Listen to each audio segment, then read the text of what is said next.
بسم اللہ الرحمن الرحیم وبہ نستعین وصلی اللہ تعالی علی خیر خلقہ محمد وآلہ وصحبہ اجمعین وبعد۔ السلام علیکم ورحمۃ اللہ وبرکاتہ۔ ناظرین گرامی، ہم نے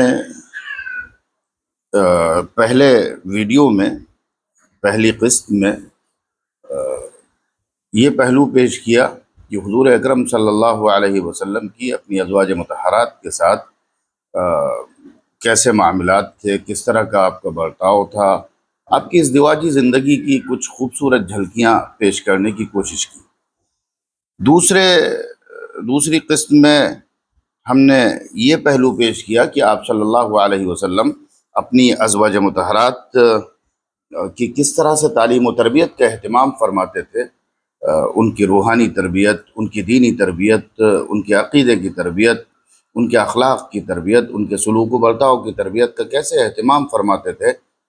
جس کے نتیجے میں وہ پوری دنیا کے لیے آئیڈیل اور رول ماڈل قرار پائیں۔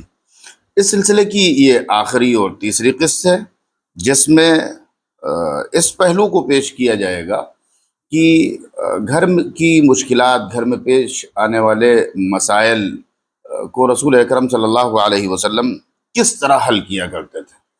یہ بات آپ اچھی طرح سمجھ چکے ہوں گے یا سمجھ لینا چاہیے کہ حضور پاک علیہ الصلاۃ والسلام کی پوری ازدواجی زندگی قرآن مجید کے فرمان وعاشروہن بالمعروف کی، یعنی خواتین کے ساتھ حسن سلوک کرو، اچھا برتاؤ کرو، اس کی تفسیر تھی۔ اور کسی بھی گھر میں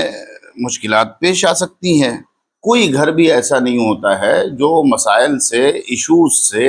پرابلمز سے خالی ہو۔ حتیٰ کہ بیت نبوت میں، گھرانے نبوت میں بھی اس طرح کی کے بعض مسائل پیش آئے اور آتے تھے۔ لیکن اب ایسے موقع پر اہم بات یہ ہوتی ہے کہ ان مشکلات کو شوہر کیسے حل کرتا ہے، شوہر ان مشکلات کا سامنا کیسے کرتا ہے۔ گھر میں مشکل کا پیش آنا، پرابلم کریٹ ہونا، ایشو پیدا ہونا، یہ اہم بات نہیں ہے اور یہ خطرے کی بات نہیں ہے۔ خطرے کی بات یہ ہے کہ اس کو حکمت کے ساتھ، عدل کے ساتھ، انصاف کے ساتھ حل نہ کیا جائے۔ خطرے کی بات یہ ہے کہ اس کو بات چیت کے ذریعے سے یا مناسب طریقے سے اس مشکل کو حل نہ کیا جائے۔ اب آپ دیکھیے کہ رسول اکرم صلی اللہ علیہ وسلم کے سامنے کتنا اہم معاملہ پیش آیا، اس کو رسول اللہ صلی اللہ علیہ وسلم نے کس خوبصورتی کے ساتھ، کس صبر کے ساتھ، کس حکمت کے ساتھ حل کیا۔ واقعہ افک کے بارے میں سبھی جانتے ہیں کہ ایک خطرناک سازش رچی تھی منافقین نے۔ ایک طرف انہوں نے گھرانے نبوت کو نشانہ بنایا تھا۔ ظاہر ہے کہ حضرت عائشہ صدیقہ رضی اللہ تعالی عنہا پر جو تہمت لگائی تھی منافقین نے، اگر وہ تہمت ثابت ہو جاتی، خدا نخواستہ، حاشا وکلا، تو اس کے پیچھے ان کے مقاصد جو تھے منافقین کے، ایک طرف گھرانے نبوت کو نشانہ بنانا، رسول اکرم صلی اللہ علیہ وسلم کے یار غار سے بغض اور ان کی شخصیت کو نشانہ بنانا، یہ سب کچھ اس میں موجود تھا، اس سازش میں۔ اور بری طرح کی انہوں نے تہمت لگائی تھی۔ بعض سیدھے سادے مسلمانوں نے بھی چیمی گوئیاں کر لی تھیں، جس پر عتاب بھی نازل ہوا، اور اکثریت نے خاموشی اختیار کی تھی۔ ایسی خطرناک طرح کی سازش انہوں نے کی تھی، ایسا خطرناک مسئلہ پیش آیا تھا، لیکن اللہ تبارک و تعالی نے حضرت عائشہ صدیقہ رضی اللہ تعالی عنہا کی برات قرآن مجید میں نازل فرمائی۔ سورہ نور میں آیت نمبر 11 سے آیت نمبر 20 تک اس واقعے کو بیان کیا گیا ہے۔ ان الذین جاؤوا بالافک عصبۃ منکم لا تحسبوه شرا لکم بل هو خیر لکم۔ ظاہر ہے کہ قرآن مجید نے کہا کہ تم اس کو اپنے لیے برا مت سمجھو، بلکہ اس میں خیر کے پہلو ہیں۔ بہت سے خیر کے پہلو نکلے۔ منافقین کا جو بغض تھا، منافقین کی جو سازش تھی، اور بہت سے چہرے تھے جو رسول اللہ صلی اللہ علیہ وسلم کے سامنے آ گئے، اور حضرت عائشہ صدیقہ رضی اللہ تعالی عنہا کی ایسی براءت ظاہر ہوئی۔ قرآن مجید نے یعنی بنص صریح اور بنص قرآن حضرت عائشہ صدیقہ کی برات سامنے آئی، اور اس طور پر آئی کہ اب اگر کوئی حضرت عائشہ رضی اللہ تعالی عنہا کی طرف اس واقعے کی نسبت بھی کرے اور ذرہ برابر بھی آپ کی برات میں شک کرے تو وہ منکر قرآن کہلائے گا، وہ کافر کہلائے گا۔ تو اللہ تبارک و تعالی نے اس طرح سے حضرت عائشہ کی برات نازل فرمائی۔ جب یہ واقعہ پیش آیا، منافقین نے آپ کے اوپر تہمت لگائی، تو رسول اللہ صلی اللہ علیہ وسلم پر آپ سمجھ سکتے ہیں کیا بیتی ہوگی، کیا گزری ہوگی۔ یعنی ایک عام شخص کی بیوی اور نبی جو اتنا بڑا مشن لے کر کے، اتنی بڑی تحریک لے کر کے، اتنی بڑی دعوت لے کر کے کھڑے ہوئے ہیں، اور آپ کی جو سماج میں حیثیت تھی، لوگوں کی نظر میں جو آپ کی حیثیت تھی، آپ کی بیوی پر الزام لگایا گیا، آپ پر کیا بیتی ہوگی۔ لیکن آپ نے نہایت صبر کے ساتھ، نہایت حکمت کے ساتھ، نہایت استقامت کے ساتھ جو رویہ اپنایا وہ غور کرنے کا ہے۔ آپ صلی اللہ علیہ وسلم نے فوراً کوئی فیصلہ نہیں کر لیا اور نہ ہی الزام کو فوراً مان لیا، بلکہ آپ نے تحقیق کا رخ اپنایا۔ آپ تحقیق کرتے رہے، پورے 1 مہینے تک اس واقعہ اور اس الزام کو گزر گئے، آپ صلی اللہ علیہ وسلم تحقیق کرتے رہے۔ رویے میں آپ کی تھوڑی سی تبدیلی پیدا ہوئی، اس طور پر کہ جس طرح سے آپ سلوک و برتاؤ کرتے تھے وہ اس میں تھوڑا سا آپ نے تبدیلی کی۔ آپ ساتھ میں بیٹھتے نہیں تھے،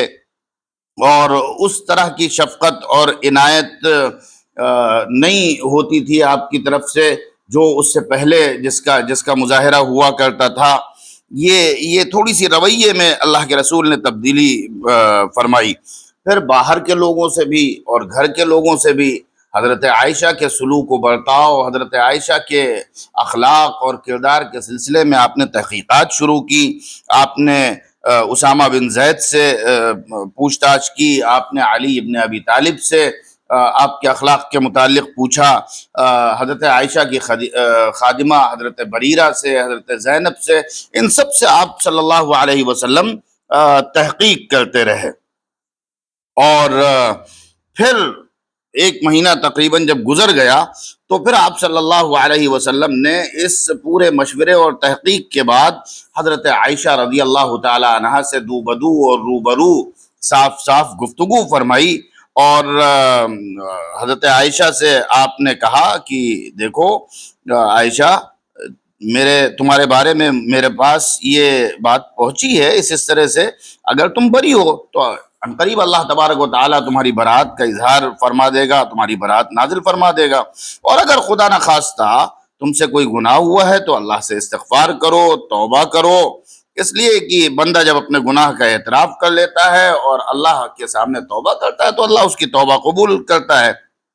یہ اتنی تحقیق اور مشورے کے بعد حضور پاک علیہ الصلوۃ والسلام نے یہ گفتگو فرمائی، اور اس کے بعد پھر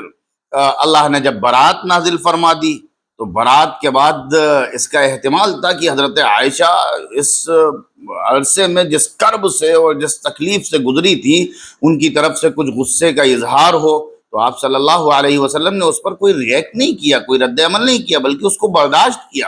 اور حضرت عائشہ کی طرف سے غصے کا اظہار ہوا جب آیت برات نازل ہوئی، تو حضرت عائشہ خود فرماتی ہیں کہ میری والدہ نے مجھ سے کہا کہ جاؤ رسول اللہ صلی اللہ علیہ وسلم کے پاس جاؤ، اور حضرت عائشہ کہتی ہیں میں نے صاف منع کر دیا کہ میں تو اللہ کا شکر ادا کروں گی، اللہ کے سوا میں کسی کا شکر نہیں ادا کروں گی۔ یہ حضرت عائشہ نے یعنی غصے کا اور اس تکلیف کا اظہار کیا۔ اسی طرح سے بیت نبوت میں، گھرانہ نبوت میں ایک مرتبہ یہ واقعہ بھی پیش آیا کہ ازواج مطہرات نے اکٹھا ہو کر کے حضور اکرم صلی اللہ علیہ وسلم سے کچھ نان و نفقے کو بڑھانے کے سلسلے میں درخواست کی۔ اب کوئی یہ نہ سوچے کہ ازواج مطہرات کو دنیا کی بڑی طلب تھی، گھرانہ نبوت میں فاقے ہوا کرتے تھے، کبھی چولہا جلتا تھا کبھی نہیں جلتا تھا، آپ صلی اللہ علیہ وسلم کی زندگی زاہدانہ تھی اور آپ کا زہد اختیاری تھا۔ تو ان مشکلات کے حل کے لیے، ان مسائل کے حل کے لیے حضرات ازواج مطہرات نے رسول اکرم صلی اللہ علیہ وسلم سے درخواست کی۔ سورہ احزاب میں اس واقعے کا تذکرہ ہے۔ حضرت ابو بکر اور حضرت عمر رضی اللہ تعالی عنہما نے اپنی اپنی بیٹیوں کو، یعنی حضرت عائشہ اور حضرت حفصہ پر بڑی ناگواری کا بھی اظہار کیا، تنبیہ کا اظہار کیا، اور گویا ایک طرح سے ان کو مارنے تک کے لیے تیار ہو گئے۔ تو لیکن رسول اللہ صلی اللہ علیہ وسلم نے مداخلت کی، اور اس وقت رسول اللہ صلی اللہ علیہ وسلم نے انہیں اختیار دے دیا کہ بھئی یا تو دنیا کی زینت اختیار کر لو، نان و نفقے کو اختیار کر لو، یا تو نبی کو اختیار کر لو۔ ظاہر ہے کہ تمام ازواج مطہرات نے نبی اکرم صلی اللہ علیہ وسلم کو اختیار کرنے کا ہی فیصلہ کیا۔ وہ ایک وقتی مطالبہ تھا، ضرورت تھی اور ضرورت کا اظہار تھا۔ تو رسول اکرم صلی اللہ علیہ وسلم نے یہاں بھی اس مطالبے کے بعد کوئی فیصلہ کرنے میں جلدی نہیں کی، بلکہ ازواج مطہرات کو بھی غور و فکر کرنے کا مشورہ دیا، اور کہا کہ بالکل بھی جلدی مت کرنا، بلکہ غور و فکر سے کام لو، سوچ لو، اس کے بعد فیصلہ کرنا۔ بار بار حضور اکرم صلی اللہ علیہ وسلم نے اس کی تلقین کی۔ اب یہاں یہ بات غور کرنے کی ہے کہ بسا اوقات ایسا ہوتا ہے کہ کوئی لڑکی بڑے امیر گھرانے سے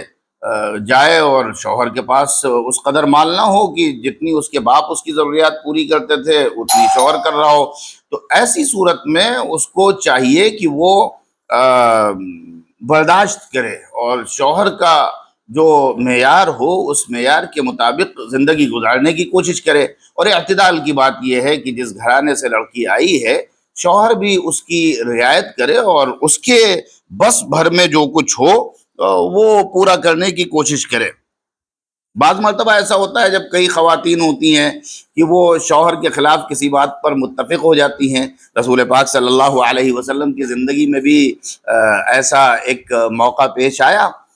حضرت حفصہ نے اور حضرت عائشہ نے طے کر لیا، حضور کی عادت تھی کہ حضور پاک علیہ السلام عصر کے بعد تمام ازواج کے پاس جایا کرتے تھے۔ ایک دن زینب بنت جہش کے پاس ذرا زیادہ دیر ٹھہر گئے، ان لوگوں کو غیرت آئی، ان لوگوں نے سوچا کہ چلو آج حضور جب آئیں گے ہمارے پاس، جس کے پاس بھی ہم میں سے آئیں تو ہم لوگ یہ کہیں گے کہ لگتا ہے آپ نے مغافیر کھایا ہے، ایک قسم کا آپ پھل کہہ لیجئے جس میں یا پھول کہہ لیجئے جس کی بو جو ہے وہ نہایت مکروہ ہوتی تھی، اور رسول اللہ صلی اللہ علیہ وسلم کو یہ بات انتہائی ناگوار ہوتی تھی کہ آپ کے پاس سے کسی قسم کی بو آئے اور کسی کو تکلیف ہو۔ چنانچہ ان لوگوں نے جب کہا تو حضور نے قسم کھا لیا کہ میں نے زینب بنت جہش کے پاس شہد پیا تھا اور آج کے بعد میں شہد نہیں پیوں گا۔ تو سورہ تحریم میں باقاعدہ عتاب نازل ہوا، یا ایھا النبی لما تحرم ما احل اللہ لک تبتغی مرضات ازواجک واللہ غفور الرحیم۔ اس واقعے کے ضمن میں اور وہ جو تخییر کا واقعہ تھا، نفقے کو بڑھانے کا واقعہ تھا، اس کے ضمن میں حضور پاک علیہ السلام نے ذرا یہ بھی اپنایا کہ آپ تقریباً 1 مہینے تک ازواج مطہرات سے الگ رہے، آپ نے تھوڑی سی دوری اختیار کی۔ یہ رویہ حضور پاک علیہ السلام نے اپنایا، اور ظاہر ہے کہ ازواج مطہرات سے بے اعتنائی یا ان سے بعد یا ان سے دوری، یہ ازواج مطہرات کے لیے یا کسی بھی بیوی کے لیے شوہر کی دوری اور شوہر کا فراق یا جدائی یہ بہت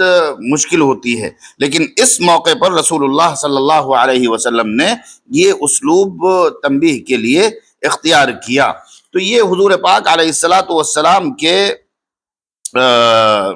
گویا اس کا اسلوب تھا کہ حضور پاک علیہ السلام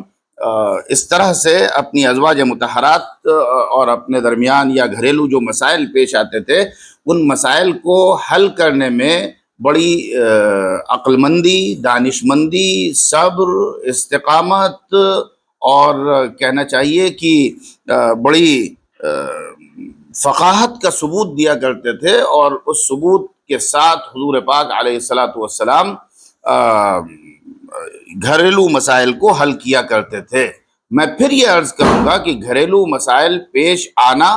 یہ اصل خطرے کی بات نہیں ہے۔ اصل خطرے کی بات یہ ہے کہ ان مسائل کو حل کیسے کیا جائے، ان مسائل پر بات چیت کیسے کی جائے، ان مسائل کے ساتھ رویہ کیا اختیار کیا جائے، برتاؤ کیا اختیار کیا جائے، یہ اصل بات ہوتی ہے۔ اور یہاں یہ جو 2 واقعات پیش آئے چاہے وہ تخیر کا معاملہ ہو، نفقے والا مسئلہ ہو، یا شہد پینے والا مسئلہ ہو، ان دونوں مسائل میں حضرت ابوبکر اور حضرت عمر رضی اللہ تعالیٰ عنہما کا جو کردار تھا، اس کردار سے یہ بات بھی سامنے آئی کہ اپنی ایسی بیٹیاں جن کی شادیاں ہو چکی ہوں، باپ کو چاہیے کہ اس کے رویے پر نظر رکھے کہ وہ شوہر کے گھر میں کیا کر رہی ہے، کیسے کر رہی ہے، اور اس کو تنبیہ کرتا رہے۔ جزاکم اللہ خیرہ۔ یہ تینوں پہلو حضور کے خواتین کے ساتھ برتاؤ کے سلسلے میں ہم نے آپ کے سامنے پیش کیے۔ امید ہے کہ حضور پاک علیہ السلام کے اس نمونے کے سامنے آ جانے کے بعد، آپ کی اس رہبری اور اس پہلو کے سامنے آ جانے کے بعد، ہمیں گھر کی خواتین کی تعلیم و تربیت اور گھر میں پیش آنے والے مسائل کو حل کرنے میں مدد ملے گی۔ بارک اللہ فیکم۔ السلام علیکم ورحمۃ اللہ۔